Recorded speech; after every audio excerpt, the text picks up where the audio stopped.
அதுக்கு தான் இறைவன் வந்து வாய்க்குள்ள பல்ல வச்சிருக்கான். அந்த வாய்க்குள்ள எச்சல் சுரக்கிற மாதிரி வச்சிருக்கான். ஆனா எச்சலை கூட நம்ம சுரக்கிறது இல்ல. பல்ல அதிகமா யூஸ் பண்ணது கிடையாது. 2 கடி கடிச்சிட்டு ஒரு முழுங்கிடுறோம். இந்த காலத்துல கோதுமையும் கிடையாது, ஆப்பிளும் கிடையாது. நம்ம ஊர்ல என்ன விளையாடுதோ அந்த விளைச்சலை வச்சிருந்து என்ன விளையுதோ அதை சாப்பிட்டாங்க. நம்ம பிரெயினுக்கும் 3 நிமிஷத்துக்கு மேல ஆக்சிஜன் போலனாக்க பிரெயின் வில் பிகம் டெட். இந்த மரங்கள் செடிகள் கொடிகளுக்கெல்லாம் எங்கேருந்து மூச்சு விடுது அப்படின்னு கேட்டாக்கா அதுவும் மூச்சு விட்டு இருக்கு. ஆனா நம்மளுக்கு கண்ணுக்கு தெரியல. எக்ஸ்பான்ஷன் அண்ட் கான்ட்ராக்ஷன், விரியக்கூடிய சுருங்கக்கூடிய சக்தி அந்த மூச்சு உள்ளுக்குள்ள வந்து வரும்போது 100 ml பிராணவாயு உள்ள வருது. 500 ml காத்து உள்ள போகும்போது அந்த 100 ml பிராணவாயு தான் அந்த நுரையீரலை தங்கிட்ட வச்சுட்டு நான் ரத்தத்துக்கும் சப்ளை பண்றது, ஹார்ட்டுக்கும் சப்ளை பண்றது. இறைவன் எல்லாத்தையுமே படைக்கும் போது 2ஆ தான் படிச்சிருக்காரு. அதாவது மகாபாரதத்துல பார்க்கும்போது கூட தேவர்கள் அசுரர்கள், அதே மாதிரி நம்ம உடம்புலயும் தேவர்களும் இருக்காங்க அசுரர்களும் இருக்காங்க. டெய்லி மகாபாரதம் எவ்ரி செகண்ட் நடந்துட்டு நம்ம பாடி உள்ளுக்குள்ள நம்மளுக்கே தெரியாம. நம்ம முன்னோர்கள் அப்படி செஞ்சதுக்கு காரணம் நம்ம முன்னோர்கள் வந்து அவங்களோட முன்னோர்களை ஃபாலோ பண்ணினோம். ஆனா இன்னைக்கு வந்து நம்ம வந்து முன்னோர்களை ஃபாலோ பண்ணாம நம்ம படிப்பறிவுன்னு சொன்னீங்க இல்லையா, அந்த படிப்பறிவை வச்சுட்டு அந்த இறைவன் கொடுத்த அறிவை நம்ம மறந்துட்டோம். நாரதர் மீடியா உணர்வாளர்களுக்கு எனது பணிவான வணக்கம். நாம வந்து ஐயா கிருஷ்ணன் ஐயா அவங்கள வந்து மறுபடியும் நம்ம சந்திக்கிறோம். எதுக்காக அப்படின்னா நிறைய பேருடைய கேள்விகளுக்கு சந்தேகங்களுக்கு அவங்க இன்னும் பதில் சொல்ல வேண்டியது இருக்கு. ஏன்னா நிறைய பேர் பார்த்துட்டாங்க, அது லட்சக்கணக்கில் பேர் பார்த்ததுனால அதுல நிறைய பேர்களுக்கு வந்து மூச்சு பயிற்சி, யோகா, அப்புறம் வந்து காந்த சக்தி, இது சம்பந்தமாக நிறைய கேள்விகள் சந்தேகங்கள் இருக்கு. தொடர்ந்து கேட்டுட்டே இருக்காங்க. அதனால ஐயாவே கூட்டிட்டு வந்து மறுபடியும் அது சம்பந்தமாக ஒரு இன்டர்வியூ எடுத்தோம் அப்படின்னா இன்னும் புரோஜனமா இருக்கும். நிறைய பேர் தேவைப்படுறவங்களுக்கு எல்லாம் புரோஜனமா இருக்கும். அதை குறிப்பா சொன்னா மருத்துவ செலவை குறைச்சி ஆரோக்கியமா வாழ்றதுக்கு ஒரு வழி வகுக்குங்கிற நோக்கத்துல இப்ப மறுபடியும் ஐயாவை கூட்டிட்டு வந்திருக்கோம். வணக்கம் ஐயா. வணக்கம். வணக்கம் ஐயா. சின்னப்ப கணேசன் அவர்களுக்கும் நம்பிக்கை நன்றி, என்னோட வாழ்த்துக்கள், நன்றிகள். அது தவிர நாரதர் மீடியா அவர்கள் விஜய்க்கும் ரொம்ப நன்றி.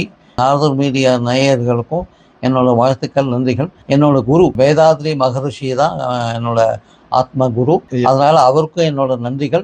ஐயா, இப்ப வந்து மனிதனுடைய சுருக்கமா சொல்லுங்க, மனிதனுடைய வாழ்க்கைக்கு மூச்சு பயிற்சி எந்த அளவுக்கு முக்கியம்னு நினைக்கிறீங்க? அதை கொஞ்சம் புரிய முடியாது, சுருக்கமா கொஞ்சம் சொல்லுங்க. ஒரு குழந்தை பிறக்கிறதுனாலே அதுக்கு வந்து மூச்சு விட்டாதான் அந்த குழந்தை உயிரோட பிறந்திருக்குன்னு சொல்றோம் நம்ம. அது மூச்சு விடலை அப்படின்னாக்க டாக்டர் தனியாக எடுத்துன்னு போய் ட்ரை பண்ணுறாரு, மூச்சு விடுறதுக்கு ட்ரை பண்ணுறாரு. அப்புறம் மூச்சு விடுறதுக்கு ட்ரை பண்ணி சக்ஸஸ் ஆச்சுனாக்கா உயிரோடு இருக்குது, சக்ஸஸ் ஆகலைனாக்கா இப்போ குழந்தை இறந்து போச்சுன்னு சொல்கிறாங்க. இதுதான் எல்லாருமே தெரிஞ்சுக்கக்கூடிய இது. ஆனால் இது வந்து நம்ம மனிதர்களுக்கும் சரி, மிருகங்களுக்கும் சரி, பறவைகளுக்கும் சரி. ஆனால் இந்த மரங்கள் செடிகள் கொடிகளுக்கெல்லாம் எங்கேருந்து மூச்சு விடுது அப்படின்னு கேட்டாக்கா அதுவும் மூச்சு விட்டுன்னு இருக்கு. ஆனால் நம்மளுக்கு கண்ணுக்கு தெரியல. ஸோ அதனால் நம்ம உயிர் வாழறதுக்கு முதல் ஆக்டிவிட்டி மூச்சை உள்ளே இழுக்கிறோம். அந்த உள்ளே இழுக்கிற மூச்சு தான் கடைசி உயிர் போகிற அளவுக்கு, உயிர் போகிற சமயத்தில் மூச்சு வெளியில் போகிறது.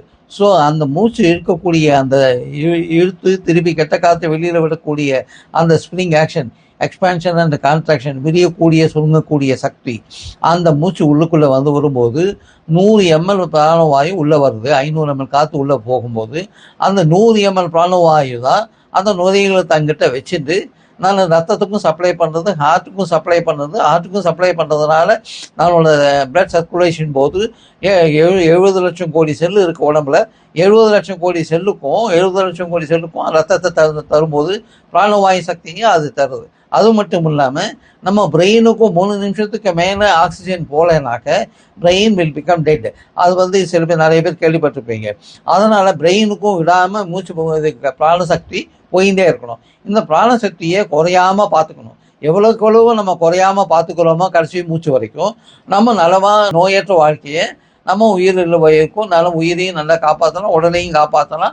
நம்ம யாரையும் உதவி தேட வேண்டிய அவசியம் இருக்காது. நம்மளோட வாழ்க்கையை ஆரம்பிக்கும் போதே, குழந்தைய பிறக்கும் போதே முதல் ஆக்டிவிட்டி மூச்சு தான். அந்த மூச்சு நல்லபடியாக இழுத்தால் தான் நம்ம உயிரோட பிறந்திருக்கோம் தெரியும். அதே மாதிரி வாழ்க்கையை வளர்ந்து இருக்கும் போதும், படிக்கும் போதும், வளரும் போதும், வாழ்க்கையை நடத்தும் போதும் முக்கியமானது அந்த மூச்சு இழுக்கக்கூடிய சக்தி தான். அதே மாதிரி கடைசியில நம்ம உயிருக்கு உடலை விட்டு பிரியறதும் கூட மூச்சு இழுக்கக்கூடிய திறமை இல்லாத போது தான் மூச்சு வெளியில போயிடுது, உயிரும் வெளியில போயிடுது. இதை நல்லா நம்ம புரிஞ்சுக்கணும். அது மட்டும் இல்லாம மூச்சு பயிற்சி நான் சொன்ன மாதிரி பண்ணும்போது நம்ம விரலை வச்சுட்டு இதை வச்சுட்டோ பண்ண வேண்டிய அவசியமே இல்லை. நம்ம டெய்லி விரலை வச்சுக்காமையே இந்த மூச்சு காத்து உள்ள போயிட்டு வந்துன்னு தான் இருக்கு. ஒரு நிமிஷத்துக்கு 15 வாட்டிலேருந்து 20 வாட்டி ஒவ்வொருத்தருக்கும் வித்தியாசமா இருக்கும். ஒரு நிமிஷத்துக்கு 15 வாட்டி கணக்கு எடுத்துனோம்னாக்க மூச்சு உள்ள போறதுக்கு 2 செகண்ட், மூச்சு வெளியில போறதுக்கு 2 செகண்ட். ஆனா நம்மளே அறியாம அதை பத்தி தெரியாம இருக்கும். ஆனா அதை அறிஞ்சிருந்து தெரிஞ்சிருந்து நம்ம மூச்சு இழுத்துட்டு அடிவயிறு உபுற வரைக்கும் சின்ன குழந்தை பிறந்த குழந்தை எப்படி மூச்சு விடுதோ மூச்சு இழுக்கிறதோ அதே மாதிரி மூச்சு காத்து உள்ள போகும்போது அடிவயிறு வரைக்கும் இழுத்துட்டு அடிவயிறு உபுறா வரைக்கும் பண்ணின்னு அதே மாதிரி மூச்சு வெளியில் விடும்போது கெட்ட காற்று வெளியில் போகும்போது அந்த உப்பின வயிறு சுருங்கணும். அப்படி உப்ப வைக்கணும். காற்று உள்ளே போகும்போது வயிறு உப்ப வைக்கணும், வயிறு சுருங்க வைக்கணும். காற்று வெளியில் போகும்போது ரொம்ப முடியல, பெருசாக பண்ண முடியல அப்படின்னாக்கா பரவாயில்லை, கொஞ்சம் லேசாக அதை டே டைமில் எவ்வளோக்கு ஞாபகம் வச்சு பண்ண முடியுமோ ஞாபகம் வச்சுன்னு மெதுவாக மூச்சு எடுத்து மெதுவாக உப்ப வச்சு மெதுவாக காற்றை வெளியில் விட்டு மெதுவாக சுருங்க வச்சு அப்பப்போ எவ்வளோ வாட்டி பண்ண முடியுமோ அவ்வளோ வாட்டி பண்ணும்போது விரியக்கூடிய சுருங்கக்கூடிய தன்மை உடம்புக்குள்ள ரொம்ப அதிகமாகும். எஸ்பெஷலி ஸ்டமக்லையும் வயர்லையும் அந்த விரியக்கூடிய சுருங்கக்கூடிய தன்மை அதிகமாகும். அப்போ நம்ம சாப்பிட்ற சாப்பாடு நல்லா ஜீரணமாகும். அது மட்டும் இல்லாமல் ஜீரணிக்கிறதுக்கோசரம் அந்த என்சைமும் ஹார்மோனும் செக்ரீட் பண்ணுறது இல்லையா, அதை ப்ரொடியூஸ் பண்ணுறது இல்லையா மற்ற ஆர்கன்ஸ், அதுவும் நல்ல விரியக்கூடிய சுருங்கக்கூடிய தன்மையை அடைஞ்சதுனாக்க நல்ல ஹார்மோன்ஸு நிறைய என்சைம்ஸு நல்லா கிடைக்கும். செக்ரீஷன் ஆக்டிவிட்டி நல்லா இருக்கும், எக்ஸ்கிரீஷன் ஆக்டிவிட்டி நல்லா இருக்கும், இதயம் நல்லா இருக்கும், நுரையீரல் நல்லா இருக்கும், உடம்பு நல்லா இருக்கும், ஆரோக்கியமா இருக்கும். சரி, அதே மாதிரி இன்னொன்னு சொல்லுங்க. அதாவது மூச்சு பயிற்சி பண்றதுனால உடம்புக்கு தேவையான ஆக்சிஜன் கிடைக்குது, எல்லா உறுப்புகளுக்கும் தேவையான ஆக்சிஜன் கிடைக்குது. இது மூலமா நோய் வர்றது கம்மியாகுது, நோய் இருந்ததுன்னா குணமாகுது அப்படிங்கறத நீங்க பல தடவை சொல்லியிருக்கீங்க. இதுல அந்த காந்த சக்திக்கு பங்கு என்னவா இருக்கு? இது எப்படி ஆக்சிஜன் முக்கியமோ அதே மாதிரி காந்த சக்தியும் முக்கியம். எப்படி நம்ம வாழ்க்கைக்கு இந்த உலகம் நல்லபடியாக இருக்கிறதுக்கு 2 சக்திகள் முக்கியம். ஒன்று தாய்ன்னு சொல்லலாம், இன்னொன்று தந்தைன்னு சொல்லலாம், இன்னொன்று நார்த் போன்னு சொல்லலாம், சவுத் போன்னு சொல்லலாம், இல்லை மேலே கீழே எதிரும் புதிரும் எப்படி வேணா சொல்லலாம். இறைவன் எல்லாத்தையுமே படைக்கும் போது 2ஆக தான் படைச்சிருக்காரு. அதாவது மகாபாரதத்தில் வேதத்தில் பார்க்கும்போது கூட தேவர்கள் அசுரர்கள், அதே மாதிரி நம்ம உடம்புலையும் தேவர்களும் இருக்காங்க அசுரர்களும் இருக்காங்க. டெய்லி மகாபாரதம் எவ்ரி செகண்ட் நடந்துட்டு நம்ம பாடி உள்ளுக்குள்ளே நம்மளுக்கே தெரியாமல் அதில் தேவர்களும் அழிந்து போயின்னு இருக்காங்க, அசுரர்களும் அழிஞ்சு போயின்னு தான் இருக்கானுங்க. இது யுத்தம் நடந்துகிட்டே இருக்குது பிறந்ததுலேருந்து இறக்குற வரைக்கும், கடைசி மூச்சு இருக்கிற வரைக்கும். ஆனால் இந்த இதில் நம்ம உடல் மூச்சு நல்லபடியாக இருக்கணும், உடல் நல்லபடியாக இருக்கணும்னாக்க உயிர் நல்லபடியாக இருக்கணும், உயிர் நல்லபடியாக இருக்கணும்னாக்கா உடல் நல்லபடியாக இருக்கணும், உடல் நல்லபடியாக இருக்கணும்னாக்கா அதுக்கு விரியக்கூடிய சுருங்கக்கூடிய தன்மை இறைவன் படைச்சிருக்கிற உள்ளுக்குள்ள பலவிதமான ஆர்கன்ஸு, பலவிதமான டிஷ்யூஸு, பலவிதமான நரம்புகள், பலவிதமான லிகமெண்ட்ஸு அதெல்லாம் படைச்சிருக்கான். அந்த படைச்சதுனால அதெல்லாம் விரியக்கூடிய சுருங்கக்கூடிய தன்மை நல்லா இருந்தால் தான் அது நல்லா ஃபங்க்ஷன் பண்ணும். உதாரணத்துக்கு நம்ம இதயமே எடுத்துக்கலாம். இதயமே விரியக்கூடிய சுருங்கக்கூடிய தன்மை நல்லா இருந்தால் தான் நல்ல ரத்தத்தை சப்ளை பண்ணும்போது சுருங்கும். கெட்ட ரத்தத்தை எடுத்துன்னு சுத்தப்படுத்தின்னு உள்ளே வரும்போது விரிஞ்சு அதை எடுத்துக்கும். ஸோ விரியக்கூடிய சுருங்கக்கூடிய தன்மை எவ்வளோ முக்கியன்றது நம்ம இதயத்தை பார்த்தாலே தெரிஞ்சுக்கலாம். அதே மாதிரி நம்ம லங்ஸும் எடுத்துட்டாக்க, நுரையீரலையும் எடுத்துட்டாக்க விரியக்கூடிய சுருங்கக்கூடிய தன்மை அதுக்கும் நல்லா இருக்கணும். அப்போ தான் முதல்ல வெளியில இருக்கக்கூடிய காற்றை அதுதான் இழுத்துக்கிறதே தவிர காற்று தானா உள்ள போறது கிடையாது. இழுத்துக்கக்கூடிய அந்த காந்த சக்தி அந்த நுரையீரல்ல இறைவன் பிறக்கும் போதே படைச்சுட்டார். அதனாலதான் முதல்ல மூச்சு விட்டு இழுக்கிறது. அந்த இழுத்த மூச்சு அப்படியே விடாம இழுத்து கெட்ட காற்றை வெளியில விட்டுன்னு திருப்பி இழுத்து நல்ல காற்றை இழுத்துன்னு கெட்ட காற்றை வெளியில விட்டுன்னு அந்த செயின் கடைசி மூச்சு வரைக்கும் நடந்துட்டு போயிட்டு நம்ம வாழ்க்கையில அந்த நம்ம 30 வருஷத்துக்கு ஒரு நம்ம அதை ஞாபகம் வச்சுக்கிறோமா, உணர்வுபூர்வமாக அது தெரியறதா நம்மளுக்கு கிடையாது. அது எடுத்து பார்த்தீங்கன்னாக்க சாப்பாடு சாப்பிடும்போது உணர்வுபூர்வமாக இந்த சாப்பாடு சாப்பிட்ணும் அந்த சாப்பாடு சாப்பிட்ணுன்னு சொல்கிறோம். அதே மாதிரி உணர்வுபூர்வமாக நம்ம நடக்கிறோம். ஒரு மாடி ஏறும்போது நம்ம ஜாக்கிரதையாக நடக்கணும். தெருவில் நடக்கும்போது, வண்டி ஓட்டும் போதும் ஜாக்கிரதையாக ஓட்டுறோம், எல்லாமே பண்ணுறோம். துணி வாங்கும் போது சரி, வேலை பண்ணும்போது சரி, புக்கை படிக்கும் போது சரி.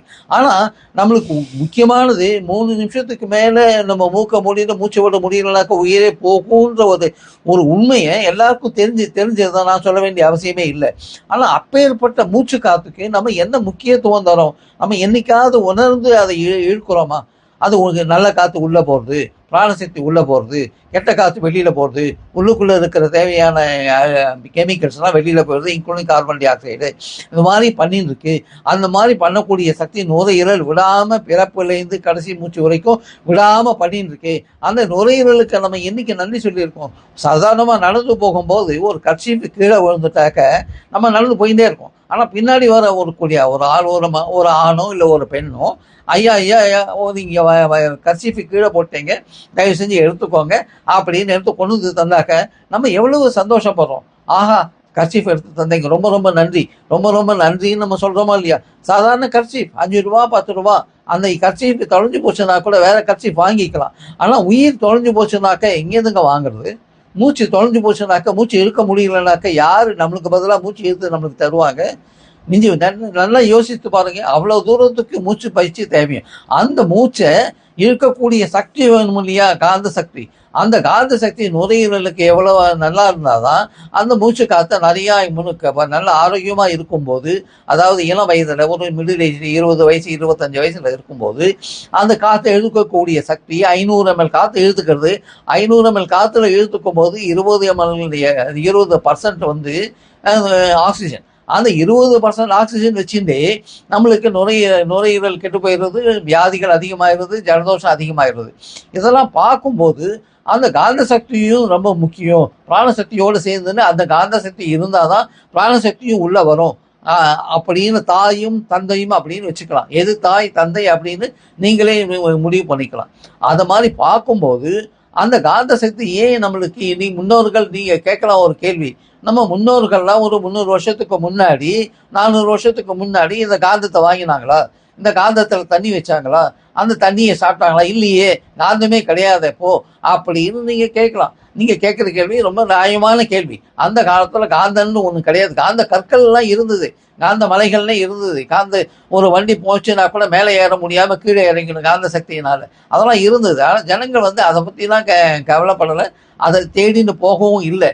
ஏன்னாக்க அவங்களுக்கு இரும்புனால ஆன பில்டிங்கோ கான்கிரீட்டான பில்டிங்கோ எதுவுமே கிடையாது அந்த காலத்தில். அதே மாதிரி எண்ணங்களும் எடுத்து பார்த்தீங்கன்னாக்க நம்மளுக்கு இப்போ இன்ஜினியரிங் காலேஜை படிக்கணும், பிள்ளைங்களாம் மெடிக்கல் காலேஜ் படிக்கணும், இந்த சீட்டு வேணும், அந்த சீட்டு வேணும், இந்த டிவி வேணும், அந்த காரு வேணும் அப்படின்னு நம்ம அலைஞ்சோமா? கிடையாது. அவங்க அலைஞ்சாக்கலாம் முன்னோர்கள்? கிடையவே கிடையாது. ஏன்னா அந்த பொருட்களே இல்லை. அதனால அதே மாதிரி இந்த மற்ற கண்ட்ரியில் விளையக்கூடிய உணவுப் பொருட்கள், ஆப்பிளோ இல்லாட்டி கோதுமையோ இல்லாட்டி அவங்க சாப்பிட்டாங்களா? அப்போல்லாம் அந்த காலத்தில் கோதுமையும் கிடையாது, ஆப்பிளும் கிடையாது. நம்ம ஊரில் என்ன விளையிறதோ அந்த விளைச்சலை வச்சிருந்து என்ன விளையுதோ அதை சாப்பிட்டாங்க. உதாரணத்துக்கு டிபார்ட்மெண்டல் ஸ்டோர் எடுத்துனீங்கன்னாக்க, டிபார்ட்மெண்டல் ஸ்டோரு, சூப்பர் மார்க்கெட் அதெல்லாம் எடுத்துனாங்கனாக்க எக்கச்சக்கமான பொருட்கள் இருக்கு. ஆனால் நம்ம வீட்டில் அவ்வளோ பொருட்கள் இருக்கா?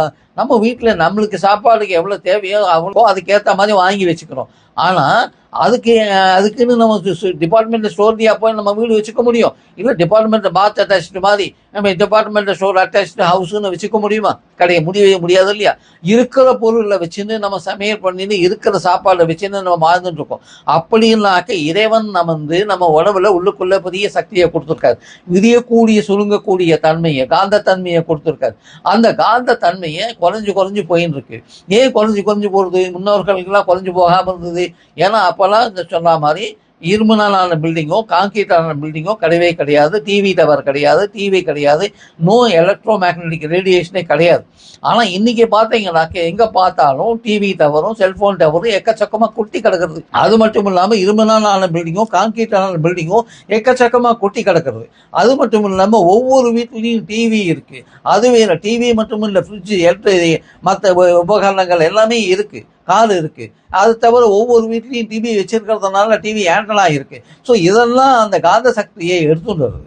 அந்த காந்த சக்தியை எடுத்துட்டு போனதுக்கு அப்புறம் அந்த மேலே இருக்கக்கூடிய உயரமா இருக்கக்கூடிய பில்டிங்கும் எடுத்துனதுக்கு அப்புறம் அது மேலே இருக்கக்கூடிய உயரமான இருக்கக்கூடிய செல் tower, cellphone tower, TV tower அதெல்லாமே எடுத்துட்டு மீதி வரக்கூடியது நம்மளுக்கு எவ்வளோ இருக்கும்?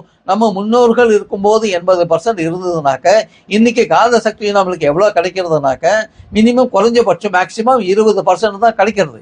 ஆனால் அந்த அளவுக்கு மற்ற உபகரணங்கள் எடுத்துன்னு வருது. அதனால தான் நம்மளுக்கு வியாதிகள் அதிகமாகிடுது, நம்ம லைஃப் ஸ்டைலே சேஞ்ச் ஆகிடுது. ஸோ விதியக்கூடி நீ கேட்கலாம், அந்த காந்த சக்தியே இப்போ இல்லையா, நம்ம தண்ணியில் இல்லையா, நம்ம சாப்பாட்டில் இல்லையா, நம்ம வீட்டில் இல்லையா, வெளியில் இல்லையான்னு. கண்டிப்பாக இருக்கு. உலகத்தை சுற்றி காந்த சக்திகள் இங்கேயும் நார்த்துலேருந்து சவுத்துக்கு போயின்னு தான் இருக்கு, சவுத்துலேருந்து நார்த்துக்கு போயின்னு தான் இருக்கு, இல்லைன்னே சொல்லலை. ஆனால் உலகத்தை சுற்றின்னு இருக்கக்கூடிய காந்த சக்தி அதனோட சக்தி குறையல, எந்த விதத்திலையும் குறையல. ஏன்னா பல மைல்ஸ் பல கிலோமீட்டர்ஸ் உயரத்துக்கு சுற்றினே இருக்கு, பல வேகத்தில் சுற்றினே இருக்கு, ஆரோக்கியமா இருக்கு. நம்ம பூமியை தாங்கின்னு இருக்கு, நம்ம சூரிய மண்டலத்தில் இருக்கக்கூடிய சூரியனையும் அந்தரத்தில் இருக்க முடியாது தாங்கின்னு இருக்கு, நம்ம பூமியையும் சுழற்சி கொடுத்துட்டே இருக்கு 24 மணி நேரத்துக்கு ஒரு வாட்டி. அதே மாதிரி சூரியனை சுத்தத்துக்கும் 365 நாள் எடுத்துக்கிறது, சுழற்சி கொடுத்துட்டே இருக்கு, அது காப்பாற்றிட்டு இருக்கு. எல்லாம் எதுவுமே கீழே விழலை. அதே மாதிரி தான் கேலக்சியும் கீழே விழலை. அந்த மாதிரி கீழே விழாம தடுக்கக்கூடிய சக்தி அந்த கண்ணால பார்க்க முடியாத காந்த அலைகள் தான் எல்லாத்தையுமே தாங்கின்னு இருக்கு. சுயற்சி தான் அதுக்கு முக்கிய காரணம். அந்த சுயற்சி எப்படின்னாக்க விடாம பண்ணிட்டு இருக்கு. சாப்பாடோ ரெஸ்டோ தண்ணியோ அது மாதிரி எதுவுமே தூக்கமோ எதுவுமே இல்லாம அந்த காந்த அலைகள் சுத்தினே இருக்கு. அந்த மாதிரி இறைவன் இந்த பிரபஞ்சத்தை படிச்சிருக்காரு. அந்த மாதிரி படிச்சிருக்கிறத நமக்கு உணரணும். அந்த மாதிரி சுயற்சி நம்ம உடம்புக்குள்ளேயும் இருக்கணும் இல்லையா?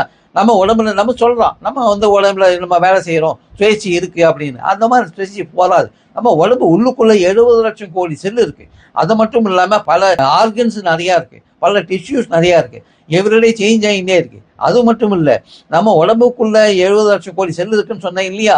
அது நம்ம உடம்புக்குள்ள 90 நாள் மட்டும்தான் வாழுது. 60 நாள்லேருந்து 90 நாள் மட்டும்தான் வாழுது. அந்த 90 நாள் அது கணக்கு எடுத்து பார்த்தீங்கன்னாக்க ஒரு வினாடிக்கு ஒரு செகண்டுக்கு 1 கோடி செல் செத்து போயிட்டே இருக்கு. நம்ம உடம்புக்குள்ள 1 கோடி செல் திருப்பி உயிர் போயிச்சுட்டே இருக்கு.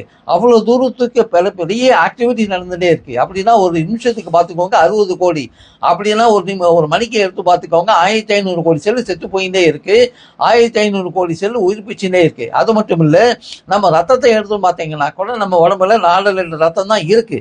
அந்த ரத்தமும் கூட 60 நாள்லேருந்து 90 நாள் மட்டும்தான் நம்ம உடம்புல நம்ம இருக்கு. ஆனால் திருப்பி புதுப்பிச்சுட்டே இருக்கு, திருப்பி புது ரத்தம் வந்துட்டே இருக்கு. இந்த ஆக்டிவிட்டி எல்லாம் யார் பண்ணது? எப்படி பண்ண முடியும்? உடம்புக்குள்ள ஒரு ஆக்டிவிட்டி விரியக்கூடிய சுருங்கக்கூடிய தன்மைன்னு ஒண்ணு இருந்தாதான், ஒரு சுயற்சின்னு ஒண்ணு இருந்தாதான் அதை பண்ண முடியும். சுயற்சியே இல்லாம நம்ம தூங்கிட்டே இருக்கோம்னு வச்சுக்கோங்க. தூங்கிட்டே இருந்தாக்க உடம்புக்குள்ள ஏதாவது ஒரு சுயற்சி இருக்கா? கிடையாது. அந்த சுயற்சி வெறும் பிளட் சர்க்குலேஷனோ மூச்சு சர்க்குலேஷன் மட்டும்தான் இருக்குமே தவிர வேற சுயற்சி உள்ளுக்குள்ள அதிகமா இருக்காது, ரெஸ்ட் எடுத்துக்கூடியது. ஆனால் டே டைம்ல நம்மளுக்கு சுயற்சி நிறைய தேவைப்படுது. அந்த சுயற்சிக்கு விதையக்கூடிய சுருங்கக்கூடிய தன்மை நிறைய வேணும். அந்த விதையக்கூடிய சுருங்கக்கூடிய தன்மை கிடைக்கிறதுக்கு காந்த அலைகள் உள்ளுக்குள்ள போய், அதாவது வடதுருவ காந்தம் தென் துருவ காந்தம், அந்த 2 துருவ காந்த சக்தியும் அவ்வளோ தண்ணியில கலந்து உள்ளுக்குள்ள போச்சுன்னா தான் நம்மளுக்கு உடம்பு ஒழுங்கு நல்லபடியா இருக்கும். அது எப்படி நல்ல தண்ணியை எடுத்துனாக்க தண்ணி நம்ம சாப்பிட்டு தானே இருக்கோம், அதுல காந்த சக்தி இல்லையா அப்படின்னு கேட்கலாம். அதுலயும் காந்த சக்தி இருக்கு. ஆனால் இன்னைக்கு நம்ம எப்படியே இருக்கோம், நம்ம எங்கேயோ ரெட் ஹில்ஸ் அந்த மாதிரி ஏதோ ஒரு லேக்ல இருந்து நம்மளுக்கு எப்பயோ போட்ட பைப்புல நம்மளுக்கு தண்ணி வந்துருக்கு. அந்த பைப்புல நல்ல தண்ணி வருமா, துரு பிடிச்சிருக்குமா அப்படின்னு யாருக்கு தெரியும்? அதுக்கு இப்ப பல விதமான உபகரணங்கள் வந்துருக்கு. ஆர்ஓ வாட்டர் அது மாதிரி நிறைய உபகரணங்கள் வந்துருக்கு. அதுல ஃபில்டர் பண்ணி நம்ம சாப்பிட்டு இருக்கோம், பரவாயில்லை. ஆனா இதுல காந்த சக்தி எவ்வளவு இருக்கும்னு பார்த்தீங்கன்னாக்க, முன்னாடி கிடைச்ச தண்ணியில காந்த சக்தி ஒரு 100 இருந்தது வச்சிருந்தனாக்க, அதாவது 300-400 வருஷத்துக்கு முன்னாடி இன்னைக்கு எவ்வளவு காந்த சக்தி இருக்கு தண்ணியில அப்படின்னு பார்த்தீங்கன்னாக்க லெஸ் தான் 20%. 20%க்கும் கம்மியாக தான் இருக்குது. நம்ம சாப்பிட்ற சாப்பாடுலேயும் 20%க்கு கம்மியாக தான் இருக்குது. அந்த காந்தாளிகளை வச்சிருந்து நம்ம உயிர் வாழணும்னாக்க இப்போ வந்து நீங்க சொல்றதை பார்த்தா வந்து நம்ம வந்து சாப்பிட்ற உணவுல இருந்து குடிக்கிற தண்ணி வரைக்கும் எல்லாருமே அது இயல்பா இருந்த காந்த சக்தி குறைஞ்சிருக்கு. அதே மாதிரி நம்ம வந்து பயன்படுத்துற இந்த காங்கிரீட் வீடு, அப்புறம் டிவி, ஆண்டனா, செல்போன், இது மாதிரியான கதிர்வீச்சு சம்பந்தப்பட்ட பொருட்கள் அதிகமாக நம்ம பயன்படுத்துறதுனால நம்ம உடம்புல இருக்கக்கூடிய காந்த சக்தி குறைஞ்சிருக்கு. இப்படி பல காரணங்கள்னால நமக்கு குறைஞ்சதுனால நோய்கள் அதிகமாக வருதுங்கிறத நம்ம புரிஞ்சுக்க முடியுது. சரி, இப்போ நம்ம வந்து இதை நம்ம உடம்புல உள்ள காந்த சக்தியை இப்போ வந்து நல்லா உடற்பயிற்சி செய்தா கொஞ்சம் கிடைக்கும்னு நினைக்கிறேன். யோகா நல்லா பயிற்சி செய்தா கிடைக்கும்னு நினைக்கிறேன். மூச்சு பயிற்சி செய்தா கிடைக்கும்னு நினைக்கிறேன். ஆனா இது எல்லாம் ஒரு குறிப்பிட்ட ஏஜுக்கு உள்ள உடம்பு திடகாத்திரமா இருக்கும்போது அதெல்லாம் அதிகமா கிடைக்க வாய்ப்பு இருக்கும். ஒருவேளை வேற ஏதோ ஒரு வகையில உடம்புல கொஞ்சம் சக்தி குறைஞ்சு போச்சுது, இல்ல ஏதோ ஒரு நோய் வந்து நமக்கு வந்து ரொம்ப பெரிய அளவுல பண்ண முடியல. இப்ப அவங்களுக்கு நம்ம காந்த சக்தியை கூட்டுறதுக்கு நீங்க ஏற்கனவே சொன்ன மாதிரி இந்த மேக்னெட்டிக் மெஷின் ஒன்னு சொல்லியிருக்கீங்க, அதை பத்தி கொஞ்சம் சொல்லுங்களேன். அந்த மேக்னெட்டிக் மெஷின்ல வந்து ஆர்டிபிஷியல், அந்த காலத்துல மேக்னெட் இல்ல நம்ம முன்னோர்கள் காலத்துல. ஆனால் இன்னைக்கு வந்து ஆர்டிஃபிஷியல் மேக்னெட், நியோடேமியம் மேக்னெட்னு இருக்கு. அந்த நியோடேமியம் மேக்னெட் தான் இப்போ பல விதமான டிவிலையும் பல விதமான ஏசிலையும் அதை போட்டு தான் ஒரு ஸ்மார்ட் டிவி, ஸ்மார்ட் ஏசி அப்படின்னு நம்ம சொல்லிட்டு நிறைய இன்னைக்கு மார்க்கெட்டுக்கு வந்திருக்கு. ஸோ இன்னைக்கு எல்லா விதத்திலையும் மேக்னெட் தான் உபயோகப்படுது. அதே மாதிரி விரியக்கூடிய சுருங்கக்கூடிய தன்மையை ஒன்று முன்னாடி சொல்றதுக்கு மறந்து போயிட்டேன். ஒரு தண்டவாளத்தில் நீங்கள் எடுத்து பார்த்தீங்கன்னாக்க, நம்ம ரயில்வே ட்ரெயின் ஓடுது இல்லையா, அந்த தண்டவாளத்தில் எடுத்து பார்த்தீங்கன்னாக்க ஒவ்வொரு தண்டவாளம் ஒரு 100-150 மீட்டர் இருக்கும், அவ்வளவுதான். அந்த மாதிரி இருக்கும்போது இன்னொரு அடுத்த தண்டவாளத்துக்கு நடுவில் ஒரு ஒன்றரை அங்குலத்துக்கு அப்ராக்சிமேட்லி அது 1.5 அங்குலத்துக்கு கேப் கொடுத்துருக்கான். ஏன் கேப் கொடுத்துருக்கான்? அந்த மாதிரி கேப் கொடுத்து தான் அந்த ரயில்வே லைன் எங்கே போனாலும் கடைசி வரைக்கும் இருக்கும். அந்த ரயில்வே லைனுக்கு அந்த இரும்பே விரியக்கூடிய சுருங்கக்கூடிய தன்மை இருக்குன்னு அந்த காலத்தில் இருக்கிறவங்களே அதை கண்டுபிடிச்சி, வெயில் காலத்தில் வந்து அந்த இரும்பு அந்த ரயில் வந்து விரியும். அந்த விரியும் போது விரிஞ்சாக்க அது ஒன்று கேப்பே இல்லைன்னாக்க உடஞ்சிடும், விரிஞ்சு போயிடும், கீழே விழுந்துடும். அதனால விரிஞ்சும் போது அதுக்கு இடம் வேணும் விரியறதுக்கு. அதே மாதிரி குளிர் காலத்தில் சுருங்கும், அப்போ விரிஞ்சுது திருப்பி சுருங்கும். இது இரும்புக்கே பொருந்துது அப்படின்னாக்க விரியக்கூடிய சுருங்கக்கூடிய தன்மை நம்மளுக்கு எவ்வளவு அவசியம்னு நம்ம தெரிஞ்சுக்கலாம். அந்த விரியக்கூடிய சுருங்கக்கூடிய தன்மை அந்த காலத்தில் மேக்னெட் இல்லை, இந்த காலத்தில் ஆர்டிஃபிஷியல் மேக்னெட் வந்துட்டு அந்த மேக்னெட்டை வச்சுட்டு அதில் தண்ணியை வச்சு நம்ம சாப்பிட்டோம்னாக்க நம்ம உடம்புல 70% தண்ணி. அது தண்ணினாக்க ஆக்சுவல் தண்ணி இல்லை, ரத்தமும் தண்ணி தான். அது ஒரு ஹார்மோன்ஸு இது சுரக்கிறது, என்சைம் சுரக்கிறது, அதெல்லாமும் தண்ணி தான். கண்ணில் வரக்கூடியது தண்ணி தான், ஜலதோஷத்தில் இருக்கும் தண்ணி தான். அந்த மாதிரி 70% நம்ம உடம்புல தண்ணியாக இருக்கும்போது அந்த 70% தண்ணியும் இந்த காந்த தண்ணியை நம்ம சாப்பிட்ட உடனே 70% பாடியும் காந்த சக்தியை உடனே எடுத்துக்கிறது. அது வந்து உடனே எடுத்துக்க ஆரம்பிக்கிறது 1 வாரம் 2 வாரம் ஆச்சுனாக்கா உடம்புல 70% காந்த சக்தி அதிகமாகுது. காந்த சக்தி அதிகமான உடனே எப்படி அலைகள் போயிட்டே இருக்கோ, அலைகள் விரிஞ்சுட்டே இருக்கோ, நார்த்துலேருந்து சவுத்துக்கும் சவுத்துலேருந்து நார்த்துக்கு பிரபஞ்சம் ஃபுல்லாக சுற்றிகிட்டே இருக்கும், அதே மாதிரி நம்ம உள்ளுக்குள்ளே இருக்கிற உடம்புக்குள்ளேயும் காந்த அலைகள் இருக்குது, வெளியிலையும் காந்த அலைகள் இருக்குது. ஆனால் உள்ளுக்குள்ளே இருக்கிற காந்த அலைகள் தரம் கம்மியாக இருக்குது. ஆனால் இந்த காந்த தண்ணியை சாப்பிட்ட உடனே அதனோட தரம் வந்து 20% மேலே மேலே மேலே மேலே. நீங்கள் வந்து காந்த தண்ணி அப்படின்னு சொல்கிறது வந்து அந்த மேக்னெட்டிக் அந்த மிஷினுக்கு மேலே நம்ம தண்ணி பாட்டில் வச்சு அந்த காந்த மேக்னெட்டிக் வந்து அதை காந்த சக்தி வந்து அந்த தண்ணியில் வந்த பிறகு அந்த தண்ணியை நம்ம பயன்படுத்தணும். காலையில எந்த மாதிரி? காலையில அந்த தண்ணியை 300 ml பிரேக்ஃபாஸ்ட் டிஃபன் சாப்பிட்றதுக்கு முன்னாடி ஒரு 300 ml சாப்பிட்டாக்க நல்லபடியா இருக்கும். ஒரு 18 வயசு இருக்கிறவங்களுக்கு மேல, ஒரு 12 வயசுக்கு மேல இருக்கிறவங்களுக்கு 100 ml இல்லை 75 ml கொடுத்தா போறோம். 18 வயசு இருக்கிறவங்களுக்கு மேல இருக்கிறவங்களுக்கு கடைசி வரைக்கும் எந்த ஏஜ் வேணா அதுக்கு லிமிட்டே கிடையாது, எல்லாருமே 300 ml சாப்பிடலாம் காலையில. அதே டிஃபன் சாப்பிட்றதுக்கு 30 நிமிஷத்துக்கு முன்னாடி நம்ம வலது பக்கம் இந்த வடக்கு திசையை நோக்கி உட்காந்து சாப்பிடக்கூடாது, நின்றுட்டு சாப்பிடக்கூடாது, உட்காந்துட்டு தான் சாப்பிடணும். தண்ணி குடிக்கிறது உட்காந்து தான் தண்ணியை குடிக்கணும். தண்ணியை குடிக்கணும்னு நான் சொல்லலை, தண்ணியை சாப்பிடணும். சாப்பாடுன்றது வேற, குடிக்கிறதுன்றது வேற. குடிக்கிறதுன்றது கடன்னு குடிக்கிறது, அந்த மாதிரி நம்ம அந்த தண்ணியை சாப்பிடக்கூடாது. விரும்பி சாப்பிடணும். விரும்பி, அதாவது எப்படி நம்ம சாப்பாடை விரும்பி சாப்பிட்றோமோ அந்த மாதிரி தண்ணியை கூட அந்த மாதிரி எச்சல் பண்ணி முதல்ல பட்டு உள்ளுக்குள்ள விரும்பி சாப்பிடணும்.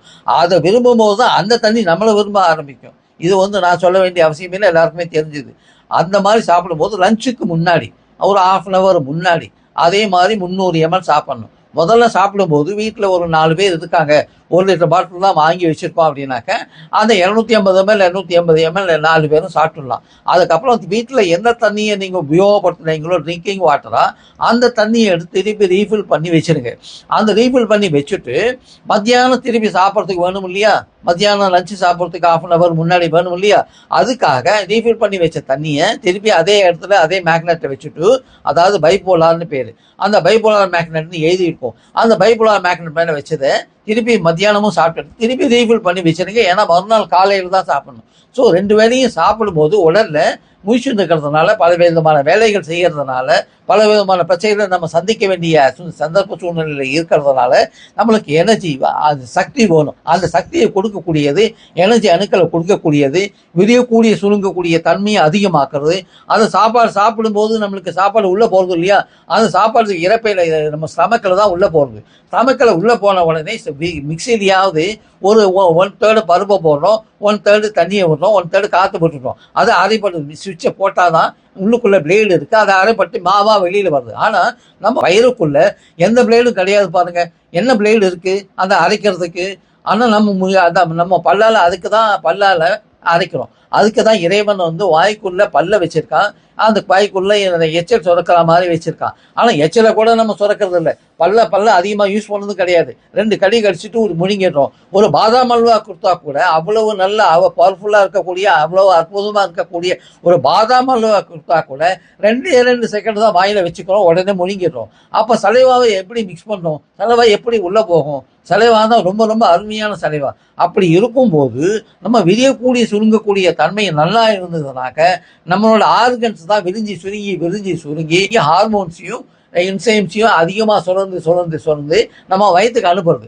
அப்போ வயிற்றுக்கு அனுப்பும்போது வயிற்றுக்குள்ளேயே ஒரு மேக்னெட்டிக் ஃபீல்டு இருக்குன்னு சொன்னேன் இல்லையா, உடம்பு ஃபுல்லாகவே இருக்குன்னு சொன்னேன் இல்லையா, நுரையீரல்லையும் இருக்குன்னு சொன்னேன் இல்லையா, அதே மாதிரி வயிற்றுக்குள்ளேயே இருக்கு. அதனால அந்த வயிற்றுக்குள்ளே இருக்கக்கூடிய அந்த காந்த அலைகளும் சுழற்சி கொடுத்துட்டே இருக்கு. வயிறு தான் இருக்கிறதுக்குள்ளேயே நம்ம உடம்புல ஒரு கொஞ்சம் சைஸில் கொஞ்சம் பெருசு, அந்த சைஸும் பெருசாக இருக்கிறதுனால அதுக்குள்ளே இருக்கிற காந்த அலைகள் சுழற்சி கொடுத்துட்டே தான் இருக்கு. ஆனால் அந்த சாப்பாடு போனதுக்கப்புறம் சுழற்சி கொடுக்க அந்த சாப்பாடும் சேர்ந்து சுழற்சி உருள ஆரம்பிக்கிறது. அது உருள களி மாதிரி ஆகுது. ஒரு 20 நிமிஷத்துல களி மாதிரி ஆனதுக்கப்புறம் இன்னும் கொஞ்சம் அதிகமான என்சைம்ஸு, அதிகமான ஹார்மோன்ஸு நம்மளோட ஆர்கன்ஸு சுரந்து நம்மளோட வயிற்றுக்கு அனுப்புறது.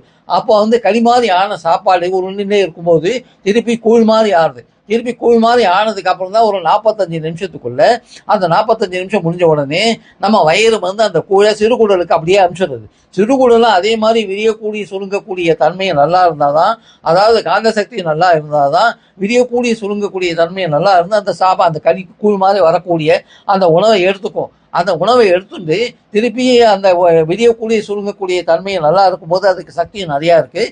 அந்த சக்தி நிறையா இருக்கும்போது என்னென்ன சத்து பொருள் இருக்கோ அதை எடுத்துக்கிறது, என்னென்ன சக்தி இருக்கோ அதையும் மண்ணீரல் சேர்ந்து மண்ணீரலும் கல்பாக்கம் அணுமின் நிலையம் எப்படி அட்டோமிக் ஆட்டமை உடைச்சி அணுசக்தி எடுக்கிறானோ அதே மாதிரி நம்ம மண்ணீரலும் சேர்ந்துட்டு சிறுகுடலும் சேர்ந்துட்டு உடனே உடைச்சி நம்மளுக்கு எனர்ஜியும் உருவாக்குறது. சரிங்க, இப்போ பைபோலார் அப்படின்னு சொல்லி ஒரு இதை சொன்னீங்க. காலையிலயும் மத்தியானம் குடிக்கிற அந்த தண்ணிக்கு பைபோலார் மேக்னெட்டிக் மெஷினுக்கு மேல நம்ம வச்சு அந்த தண்ணியை குடிக்கணும்னு சொன்னீங்க.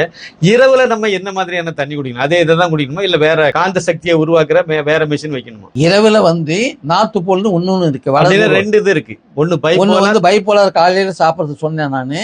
மத்தியானம் அதே பைபோலார். ஓகே, 2 வாட்டி, அதாவது பைபோலார் வாட்டர் 2 வாட்டி. ஏன்னா டே டைம்ல தான் நம்மளுக்கு எனர்ஜி அணுக்கள் நிறைய தேவைப்படுது. ஓகே, அத மாதிரி நம்ம நார்த்து போல் வாட்டர் அப்படின்னு வடதுருவ தண்ணி, அந்த வடதுருவ தண்ணியை இரவுல டின்னர் சாப்பிட்றதுக்கு 1/2 hour இல்லாட்டி 1 hour முன்னாடி 300 ml 18 வயசுக்கு மேல இருக்கிறவங்க தாராளமா சாப்பிடலாம். அது எனர்ஜியை உருவாக்குன்னு சொல்லலை, அது வேற ஒரு எனர்ஜியை உருவாக்கி நம்ம உள்ளுக்குள்ள முன்னாடியே சொன்னேன் இல்லையா, ஒரு வினாடிக்கு 1 கோடி செல்லு செத்து போயிட்டே இருக்கு, 1 வினாடிக்கு 1 கோடி செல்லு உயிர்ப்பிச்சுட்டே இருக்கு.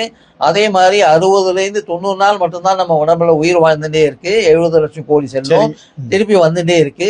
அதே மாதிரி ரத்தமும் 60 நாள்லேருந்து 90 நாள் தான் வாழ்ந்துட்டு இருக்கு. அது புது ரத்தம் உருவாகிட்டே இருக்கு. ஸோ உடம்புல அழிவும் நடந்துட்டு இருக்கு, உடம்புல உருவாக்குறதும் நடந்துட்டே இருக்கு. அந்த உருவாக்கக்கூடிய சக்தி, ஒரு சக்தி வேணும் இல்லையா, ஒரு மூலப்பொருள் வேணும் இல்லையா, அதை உருவாக்குறதுக்கு ஒரு சிலை வடிக்க சக்தி தேவைப்படுது இல்லையா, அந்த சக்தி தான் வடதுருவ தண்ணி.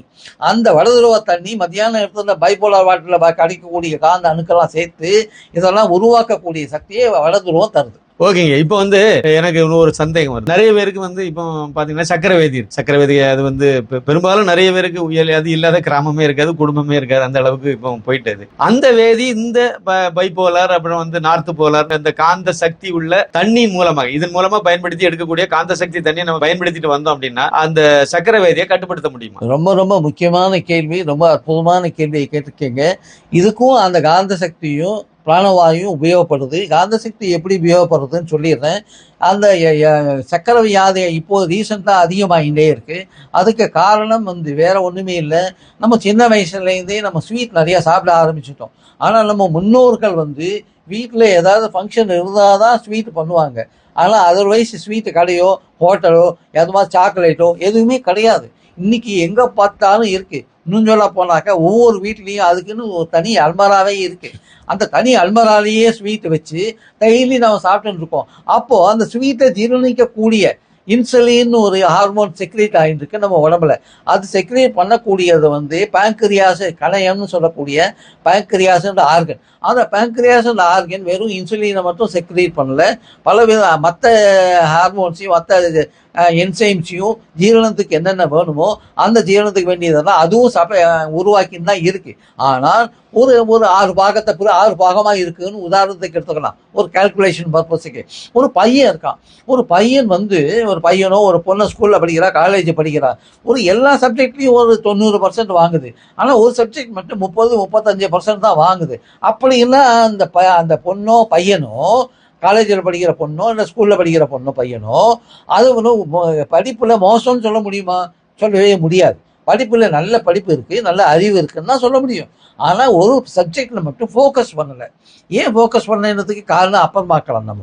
ஆனால் அந்த ஃபோக்கஸ் பண்ணினாக்க ஆட்டோமேட்டிக்காக அந்த சப்ஜெக்ட்லேயும் 30-35லேருந்து 40, 50, 60, 70 அப்படியே உயர்ந்துன்னு போயிட்டு ஒரு வருஷத்துக்குள்ள அதுலேயும் 90 மார்க் வாங்கக்கூடிய சக்தி இருக்கு அந்த பொண்ணுக்கு. ஆனால் அதே பொண்ணு அடின்னு அடிச்சாக்க இல்லை வாயில கண்டபடி திட்டினாக்க அந்த பொண்ணோ பையனோ மற்ற சப்ஜெக்ட்லையும் 90 வாங்கின சப்ஜெக்ட்லையும் 60க்கு வந்துடுவான். உண்டா இல்லையா? இது உண்மைதானே, இன்னைக்கு நடக்க டெய்லி பார்த்து நிற்கக்கூடிய விஷயம் தானே. அந்த மாதிரி இல்லாம கண்ணா ராஜா நீ கட்டி கொடுத்து உனக்கு டியூஷன் வாங்கி தரேன், நான் உனக்கு புது ட்ரெஸ்ஸும் வாங்கி தரேன், டியூஷன் தரேன், கவலைப்படாத, உன்னை பைக்கில் கூட்டி போய் விடுறேன், கவலைப்படாத, அந்த சப்ஜெக்டையும் கொஞ்சம் ஃபோக்கஸ் பண்ணி நீ நல்ல மாதிரியாக வாங்கலாம் அப்படின்னு சொன்னாக்க கண்டிப்பாக அந்த பொண்ணோ பையனோ அந்த சப்ஜெக்ட்லையும் 35 வாங்கின சப்ஜெக்ட்லையும் அது 70, 50, 60, 70, 80, 90 வாங்க முடியும். அதே மாதிரி தான் நம்ம பேங்க்ரியாஸ்லையும் ஒரு பகுதி இன்சுலின் சுரக்கக்கூடிய ஒரு பகுதி நம்ம அதிகமாக ஸ்வீட் சாப்பிட்டு சுருங்கி போயிடுது. சுருங்கி போயிடுதுன்னு சுருங்கி போனது எப்படி விரிய வைக்கிறது? விரிய வைக்கிறதுக்கு நம்மளுக்கு வந்து விரியக்கூடிய சுருங்கக்கூடிய தன்மை உடம்புல முன்னாடியே கம்மியாக தான் இருக்குன்னு சொன்னேன். அப்போ விரியக்கூடிய சுருங்கக்கூடிய தன்மை அந்த பைபோலார் வாட்டர் சாப்பிடும்போது அந்த சுருங்கி போன அந்த பேங்க்ரியா செக்ஷனை விரிய வைக்கிறது. அப்போ விரிய ஆரம்பித்த உடனேயே பேங்க்ரியாஸுக்கு நம்ம ஒரு புழு இருக்குது, ஒரு புழு மாதிரி தெரியல, அப்படியே தூங்கின்னு இருக்கு.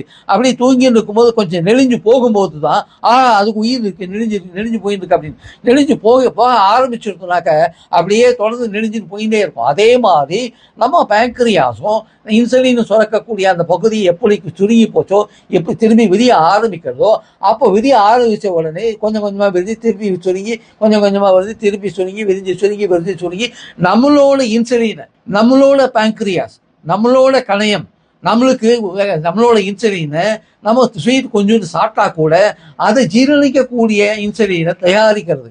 ஸோ இதுலேருந்து மருத்துவமே இல்லாமல் நம்ம சந்தோஷமாக எப்படி ஒரு பேங்க்ரியாஸை உபயோகப்படுத்துறது, எப்படி பாங்கிரியாஸை உயிர் கொடுக்கறது, எப்படி பாங்கிரியாஸுக்கு விரியக்கூடிய சுருங்கக்கூடிய சக்தியை உண்டாக்குறது அப்படின்னு பார்க்கும்போது இந்த காந்த சக்தி, காந்த அலைகள் ரொம்ப அதிகமாக அற்புதமாக வேலை செய்கிறது.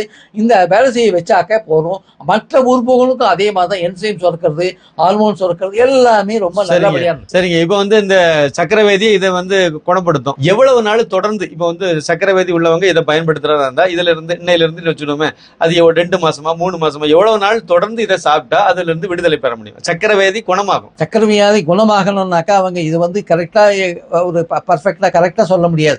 ஒரு 6 மாசத்துல குணமாகும், 3 மாசத்துல குணமாகும், 1 வருஷத்துல குணமாகும். சர்க்கரையினுடைய அளவு பொறுத்து அவங்க எவ்வளவு நோய், அவங்க எவ்வளவு வருஷமா அவதிப்பட்டு இருக்காங்க, எந்த மாதிரி ஒரு மருத்துவத்தை எடுத்துட்டு இருக்காங்க, அதெல்லாம் பார்க்கும்போது அவங்களோட லைஃப் ஸ்டைல் என்ன, அவங்க பல்லால அரைச்சி சாப்பிட்றாங்களா இல்லை எச்சில உழுந்து சாப்பிட்றாங்களா அதையும் பார்க்கணும். இன்னொன்று முக்கியமான விஷயம் நான் சொல்ல மறந்துட்டேன். சாப்பிடும்போது தண்ணி சாப்பிடக்கூடாது.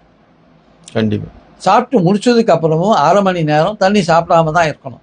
இன்னும் ஏன்னு கேட்கலாம். விக்கல் எடுத்தா என்ன பண்ணுது? நீங்க சாப்பிட ஆரம்பிச்சு 1 வாரத்துல உங்களுக்கு ப்ராக்டிஸ் ஆகிடுதுனாக்க விக்கல் எடுக்காது. எப்போ நீங்க எச்சலை உபயோகப்படுத்த ஆரம்பிக்கிறீங்களோ அப்போ உங்களுக்கு விக்கல் எடுக்கிறதுக்கு பாசிபிலிட்டியே இல்லை. இதுல ஒரு சின்ன இதுங்கய்யா, நான் வந்து சின்ன வயசுல வந்து என்ன பண்ணுவேன்னா எனக்கு தெரியாது.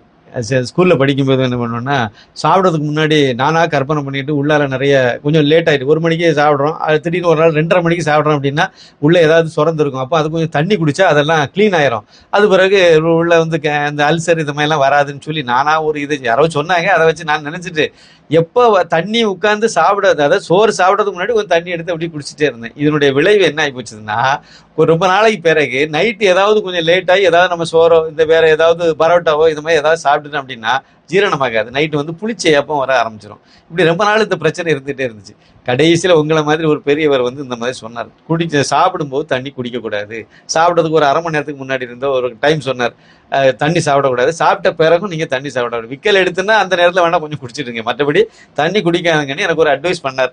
அன்னையிலேருந்து இன்னைக்கு வரைக்கும் சாப்பிட்றதுக்கு கொஞ்ச நேரத்துக்கு முன்னாடி இருந்தே தண்ணி குடிக்க மாட்டேன். ஒரு 1/2 மணி நேரம் 1/4 மணி நேரத்துக்கு முன்னாடி இருந்தே அது தோணாது, தண்ணி குடிக்க மாட்டோம். சாப்பிடும் போதும் தண்ணி குடிக்க மாட்டேன். சும்மா ஹோட்டலில் சாப்பிட்டோன்னா கப்பில் தண்ணி வச்சு அது அப்படியே தான் இருக்கும், அது தொடவே மாட்டேன்.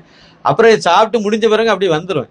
வந்து ஒரு 1/2 மணி நேரம் குறைந்தது 1/4 மணி நேரம் இல்லை 1/2 மணி, அது அப்போ தண்ணி தாகம் வரும், தானாக வருது எனக்கு.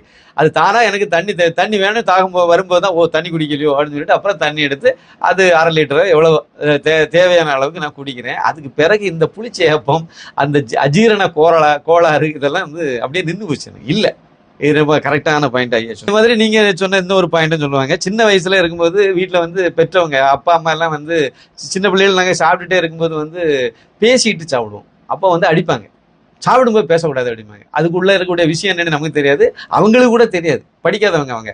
ஆனா சாப்பிடும்போது பேசக்கூடாதுன்னு மட்டும் சொல்லுவாங்க.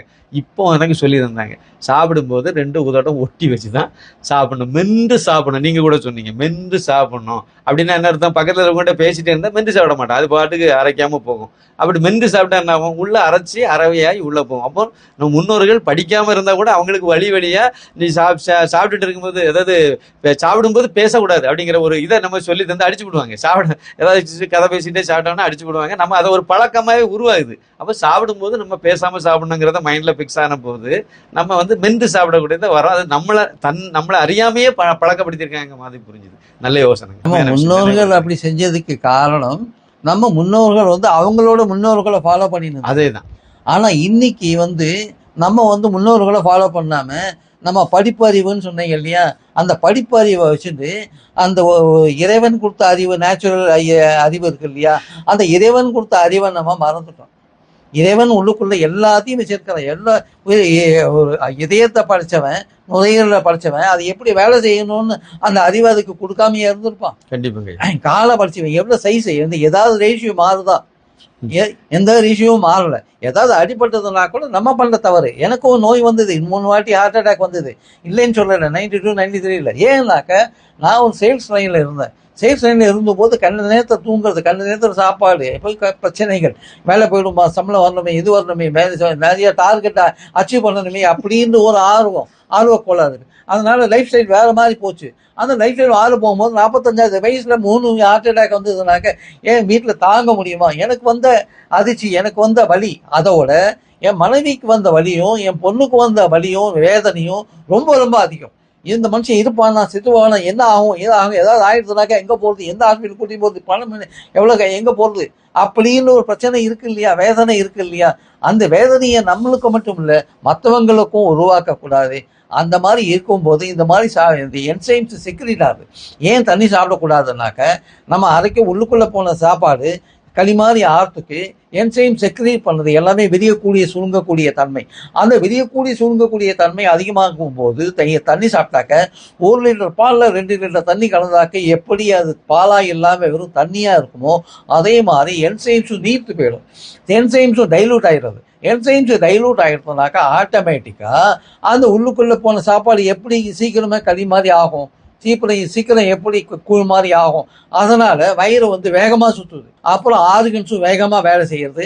அது வேகமாக வேலை செய்யறதுக்கு நம்மளோட இதை யார்கிட்ட ரத்தம் கேட்கறது, ரத்தம் அதிகமாக கூட. இந்த மனுஷன் தண்ணி சாப்பிட்டா ரத்தம் அதிகமாக கூட, இன்னும் கொஞ்சம் என்சைம்ஸையும் ஹார்மோன்ஸையும் செக்ரீட் பண்ணணும் அப்படின்னு நுரையீரலும் அதிகமாக வேலை செய்யுது. இதெல்லாம் நம்மளுக்கு தெரியவே தெரியாது. அதனால தான் இந்த மாதிரி கஷ்டப்படும் போது தண்ணி சாப்பிட்டு படுத்துக்கும் போது நீங்கள் பார்த்தீங்க, சாப்பிடும் போது தண்ணி சாப்பிட்டாக்க உடனே ஒரு 20 நிமிஷத்துக்குள்ள அவங்க படுத்துக்கிறதுக்கு போயிடுவாங்க. அப்போ படுத்துக்கிறதுக்கு போன உடனே உள்ளுக்குள்ள அந்த சுயற்சி நல்லா நடக்குமா? அந்த சுயற்சி நல்லா நடந்ததுன்னா தானே ஜீரணமாகும். ஜீரணமானதானே வயிறுக்குள்ள ஒண்ணுமே இல்லாம எல்லாம் சிறுகுடலுக்கு போகும். அது மாதிரி ஜீரணமாகாம வயிற்றுலேயே தங்கி போறது இல்லையா, அப்போ ஹைட்ரோகுளோரிக் ஆசிட் நம்ம வயிற்றுல சுரக்க ஆரம்பிக்கிறது. அப்போ சுரக்க ஆரம்பிக்கும் போது அன்டைஜஸ்டட் ஃபுட், ஜீரணமாகாத பொருள் என்ன சாப்பிட்டோமோ அது ஜீரணமாகாத 45 நிமிஷத்துக்குள்ள ஜீரணமாகாத பொருள் என்ன இருக்கோ அதனோட ஹைட்ரோகுளோரிக் ஆசிட் கலந்ததுனாக்க, ஹைட்ரோகுளோரிக் ஆசிட் காரசக்தி அதிகம், கையை தொட்டாலே புண்ணு வரும் அப்படின்னு இது எல்லாருக்குமே தெரிஞ்சதுதான். அப்போ அந்த ஆசிட் கலந்த அந்த பொருள் வேற ஒரு பொருளாக மாறும். வேற ஒரு பொருளாக மாறுதோ, வேற திரவமாக மாறுதோ, ஆனால் அது நம்ம உடம்புக்கு தேவையில்லை. அதுலேருந்து புகை கூட வரும். அந்த புகை வெளியில் வரும்போது தான் வாயு வழியாக வெளியில் போகிறதுக்கு ட்ரை பண்ணும். ஆனால் வாயு வழியாக வெளியில் போகும்போது தான் அந்த மூக்கு வழியாக மூச்சு குழாயும் உணவு குழாயும் பக்கத்தில் தொண்டையில் தான் இருக்கு. சாப்பிடும்போது அந்த மூச்சு குழா மூடிக்கும். மூச்சு இழுக்கும்போது உணவு கூட மூடிக்கும். அந்த மாதிரி இறைவன் ரொம்ப அற்புதமாக படிச்சிருக்கார். ஒரே ஒரு கேட்டு வச்சிருந்தேன். அந்த மாதிரி இருக்கும்போது இந்த வாய் வழியாக வெளியில் போகிறதுக்கு ட்ரை பண்ணும்போது நுரையீரல் தங்கிட்ட இருக்கிற காந்த சக்தியை வச்சிருந்து வெளியில் இருக்கிற காற்றை இழுக்கிறது இல்லையா, 1 நிமிஷத்துக்கு 15 வாட்டி இழுத்துட்டே இருக்கு. அதே மாதிரி கெட்ட காற்றை 15 வாட்டி வெளியில் விட்டுட்டே இருக்குன்னு சொன்னேன் இல்லையா. அப்போ இருக்கும்போது இந்த புகையும் சேர்ந்து அதனோட சேர்ந்து போயிடும். எப்படி ஒரு கோவிலில் யாராவது விஐபி வந்தாங்கனாக்க, நம்ம ஒரு காமன் கியூவில் இருந்தாக்க அந்த விஐபியோடு நம்ம சேர்ந்து போயிட்டாக்க கோயில் தரிசனம் பண்ணிக்கலாமோ, அந்த மாதிரி இந்த புகையும் நுரையீரலில் போய் மாட்டிக்கும். நுரையீரலில் போய் மாட்டின்றதுனாக்கா நுரையீரல் கொஞ்சம் ஈரப்பதம் அதிகமாக இருக்கக்கூடிய ஒரு ஆர்கன். அந்த மாதிரி இருக்கக்கூடிய ஆர்கனில் புகையும் போச்சுனாக்கா அந்த புகையும் தான் சளி மாதிரி ஆறுது. நீங்கள் ஒரு புளிச்ச ஏப்பம் வருதுன்னு சொன்னீங்க இல்லையா, அந்த புளிச்ச ஏப்பம் வருதுன்னாக்கா நிறைய பேருக்கு இன்றைக்கும் அவஸ்தைப்பட்டு இருக்காங்க.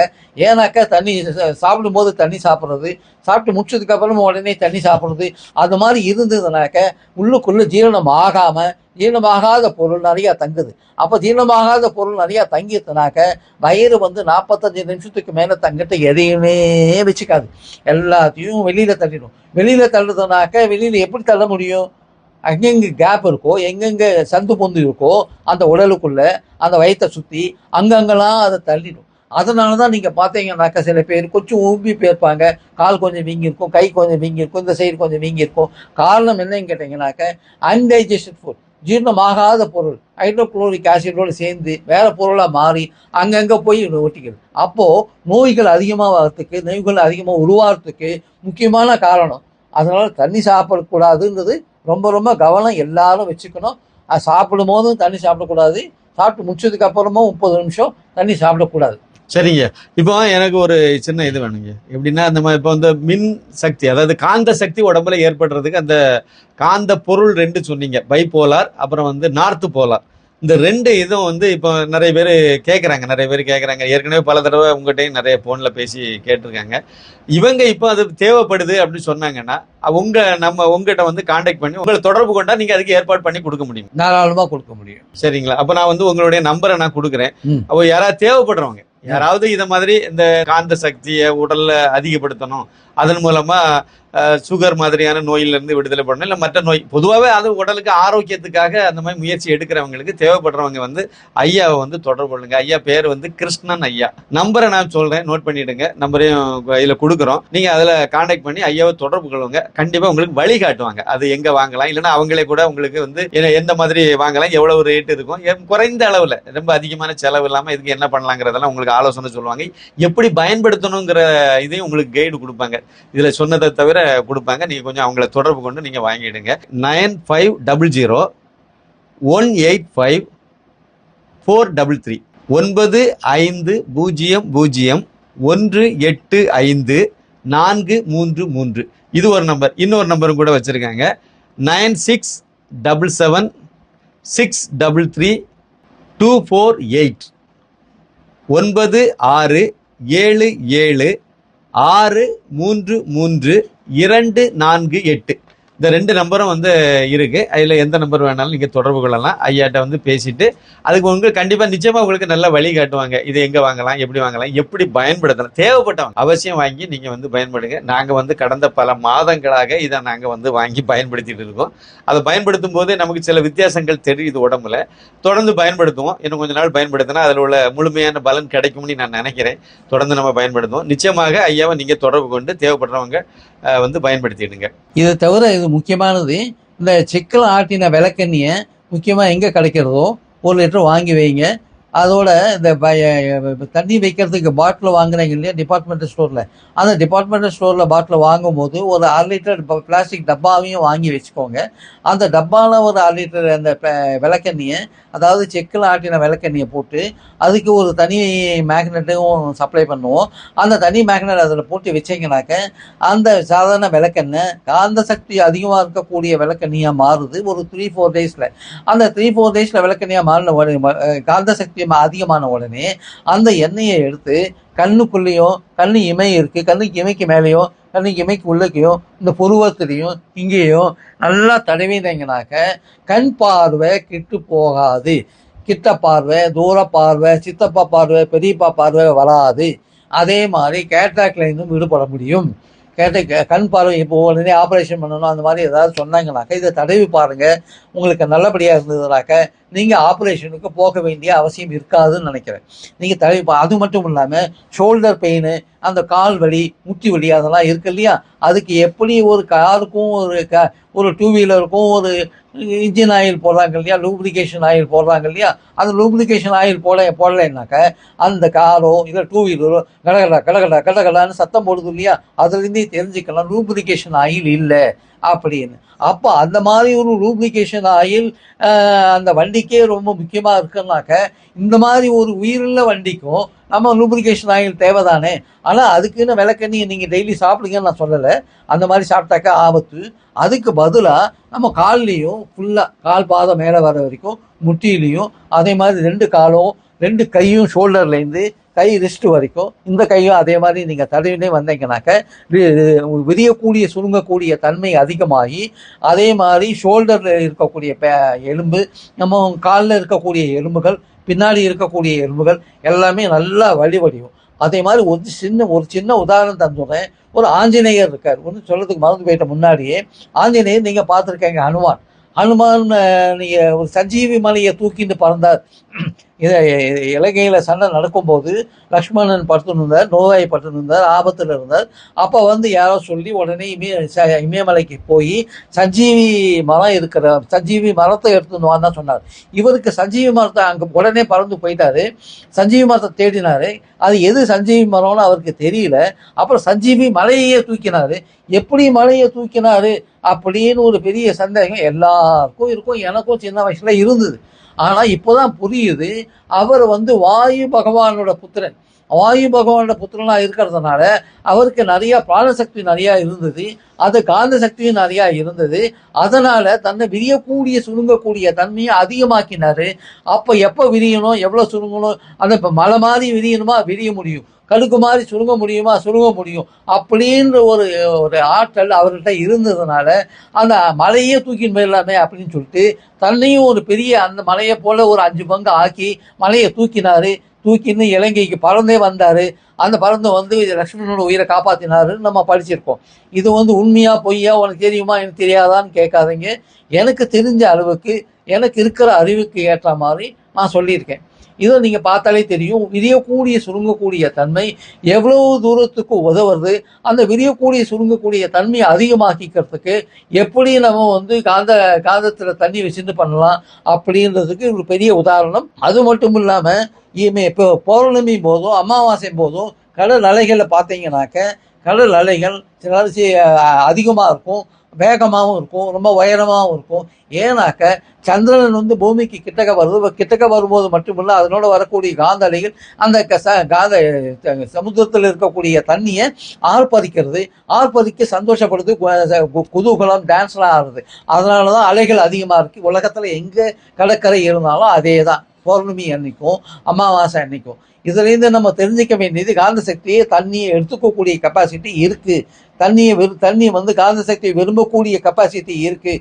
தண்ணி வந்து காந்த சக்தியை எடுத்துட்டு நம்ம உடம்புல கலக்கக்கூடிய கெப்பாசிட்டி இருக்குது அப்படின்னு தெரிஞ்சுட்டு நீங்கள் காந்த சக்தியை உபயோகிச்சுட்டு மூச்சு பயிற்சி பண்ணி பிராணசக்தியும் அதிகப்படுத்திட்டு கடைசி வரைக்கும் நோயற்ற வாழ்க்கையை தான் வாழணும், நோயே இல்லாமல் இருக்கணும், நல்லா இருக்கணும் அப்படின்னு எண்ணத்தோடு வாழணும்னு எல்லாரையும் வேண்டிக் கொள்கிறேன். நன்றி நன்றி. சின்னப்ப கணேசன் அவர்களுக்கு நன்றி. நாரதர் மீடியா அவர்கள் விஜய்க்கும் மிக்க நன்றி. என்னோட குரு வாழ்க வளமுடைய வேதாதிரி மகரிஷி அவர்களுக்கும் என்னோட நன்றி. நாரதர் மீடியா பார்க்குறவங்களுக்கு எல்லா நேயர்களுக்கும் என்னோட மிக்க நன்றி மிக்க நன்றி மிக்க நன்றி. நன்றிங்க, நன்றி, வணக்கம்.